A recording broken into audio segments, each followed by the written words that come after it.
Salut, salut, peuple de Dieu. Je vais enseigner aujourd'hui sur le thème de la conférence que j'ai fait la semaine dernière pour ceux-là qui n'étaient pas là.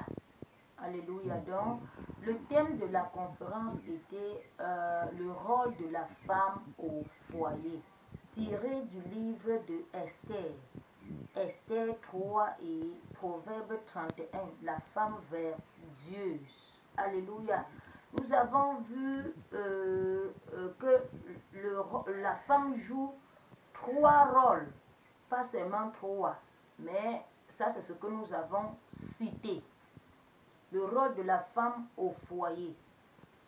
Trois rôles que la femme doit jouer dans son foyer pour que son foyer porte des fruits, pour que son foyer prospère.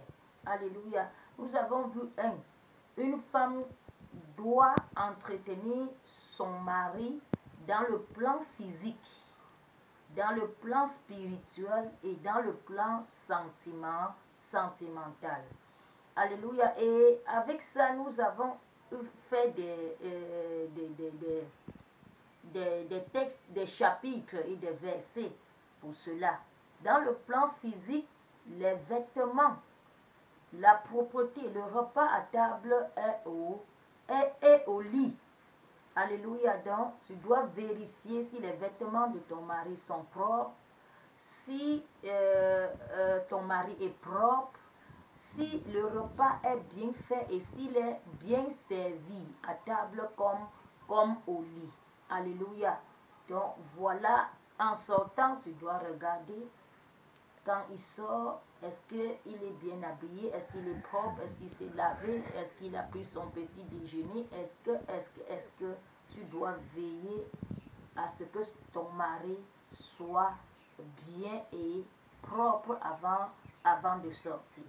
Alléluia. Parce que la Bible dit, ton corps, mon corps est le temple du Saint-Esprit.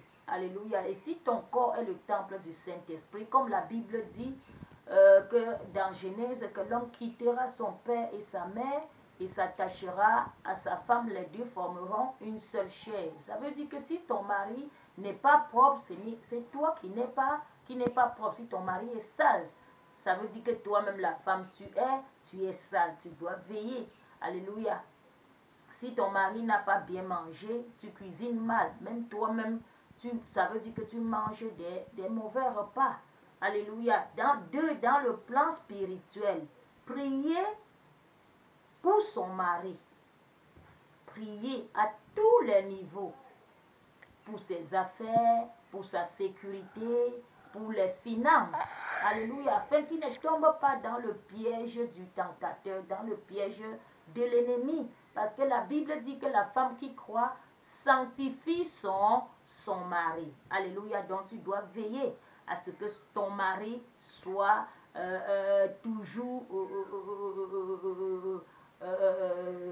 propre, même spirituellement, pour sa vie spirituelle. Parce que quand tu pries dans le secret, le Seigneur agit. S'il veut tomber dans le piège de l'ennemi, s'il veut entrer dans certaines choses qui ne sont pas bien, à cause de tes prières, l'Éternel va l'épargner. Alléluia. Priez pour ses entrées, pour ses sorties, pour ses voyages, pour son entreprise, pour ses affaires. Tu dois veiller, prier pour toute la maison, pour les enfants et tout. Parce que la femme est la pièce maîtresse d'une famille ou d'un foyer. Alléluia. Dans le plan sentimental, aimer et être soumise à son mari. Alléluia. La Bible le dit dans Éphésiens 5 à partir du verset 20 au verset 25. Alléluia. Femmes, soyez soumises.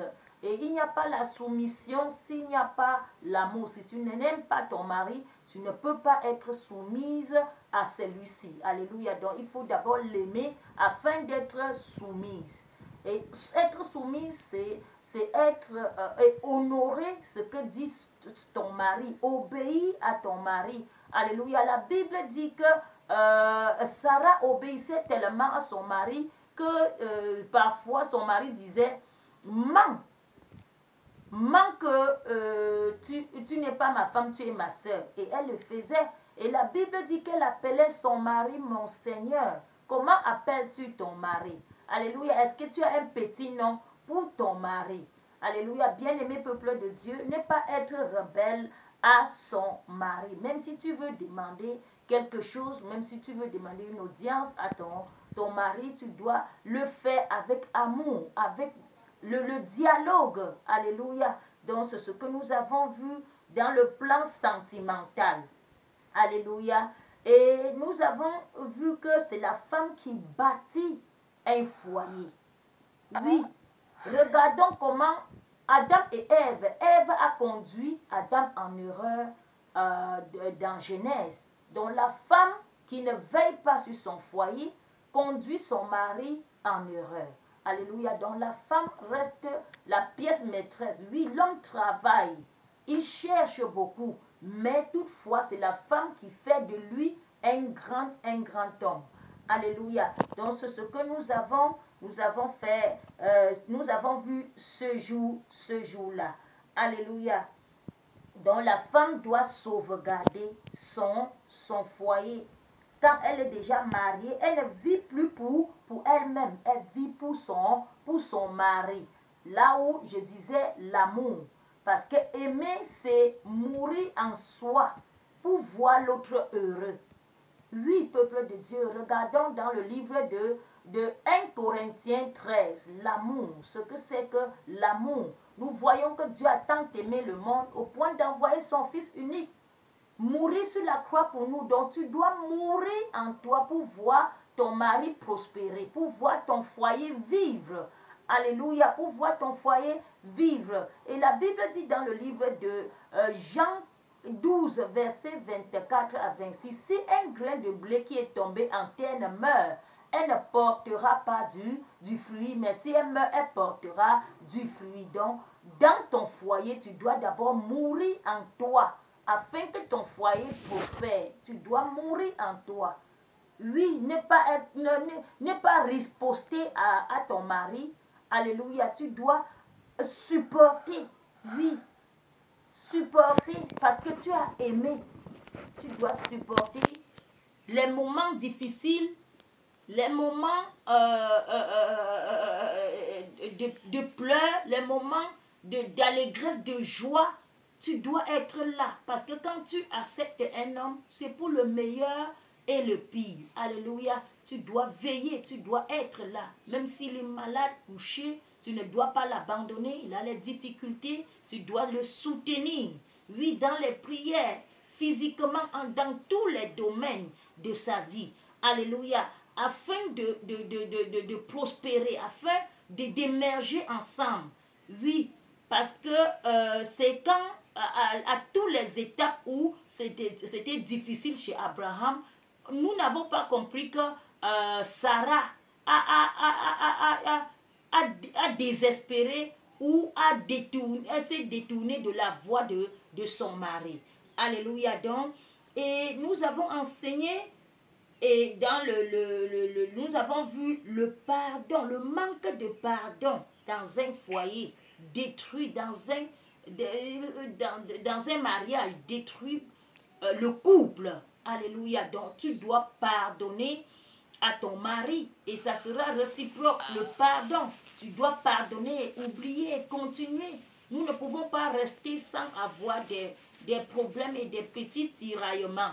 Mais tu dois savoir pardonner.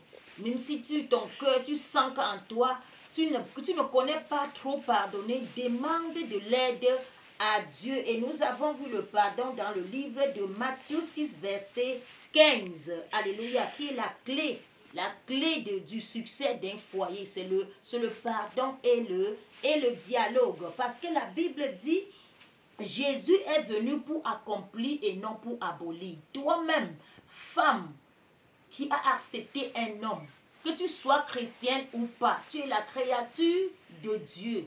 Tu es venu dans un foyer pour accomplir et non pour abolir. Tu n'es pas venu détruire la vie de cet homme. Tu n'es pas venu détruire la famille de cet homme. Tu dois lui supporter, lui et sa famille. Tu ne dois rejeter personnes de cette famille. Nous avons vu même dans parler de la belle famille. Oui, parfois tu rejettes ton beau-frère, tu rejettes ta belle-sœur. Qui te dit que ce n'est pas toi qui es venu les sauver? Tu es venu comme la lumière pour les éclairer. Oui, Esther, comme Esther, elle s'est mariée au roi, elle avait une mission. Sa mission, c'était de délivrer le peuple d'Israël, de libérer Mardochée, qui était son oncle. Donc, tu as un rôle dans ton foyer. Quand tu fondes déjà un foyer, tu as un rôle là-bas. Peut-être c'est toi qui viens changer l'histoire de cette famille. Quand tu entres dans la vie de cet homme, tu ne sais pas, ton beau-frère vient, tu rejettes, tu ne dois rejeter personne, tu dois être accueillante. Oui, la Bible dit que quand Abraham, les anges sont venus auprès d'Abraham, Abraham a dit, asseyez-vous, vous ne pouvez pas entrer chez moi et partir comme ça. Il a couru, il est parti voir sa femme Sarah, il a dit rapidement, cherche la farine et fais le gâteau à ces gens. Elle n'a pas riposté. Elle n'a pas riposté. À cause de cela, elle fut bénie. Donc toi-même, à cause de ton humilité, à cause de ce que tu fais à ta belle famille, à les frères de ton mari, à ses amis, tu es béni, tu es aimé. Alléluia. Donc tu ne dois rejeter personne dans ta belle famille. C'est ça que nous avons parlé ce jour-là, bien-aimé. Parce que de nos jours, bon nombre de jeunes filles, je ne veux pas voir mon beau-frère, mon beau-père, ma belle-mère. Non, ta belle-mère est ta mère. Ton beau-père est ton père. Prends-le tel qu'il est. Alléluia. Accepte, apprends à accepter n'importe qui tel qu'il est. Apprends à supporter puisque tu as aimé cet homme, tu as aimé ton mari. Oui. Et tu vas l'aimer avec tout ce qu'il a comme défaut et tous ces gens. Alléluia. Je crois que nous allons laisser ainsi. Je prie que vraiment avec cette parole, tu mets en pratique tout ce que nous avons cité ici et que par là ton foyer soit béni dans le nom puissant de Jésus-Christ notre Sauveur. Ne riposte plus à ton mari, ne sois plus rebelle à ton mari. Joue ton rôle de femme au foyer et tu seras béni. Oui, nous parlons de l'égalité, les droits de la femme et tout, mais l'homme reste l'homme. Nous voyons que quand un homme est parmi 10 femmes, on dit ils ont, ils sont. Alléluia. Pourquoi? Parce que l'homme a l'autorité. Et toi, la femme qui est derrière l'homme, tu dois honorer celui-ci afin que vous soyez bénis ensemble au nom souverain et glorieux de Jésus-Christ notre Sauveur. Nous avons ainsi prié. Amen. Alléluia. Que l'Éternel vous bénisse en abondance. J'ai un peu résumé ce qu'on a fait ce jour. Alléluia. Que l'Éternel nous bénisse en abondance au nom de Jésus-Christ notre Sauveur. Amen.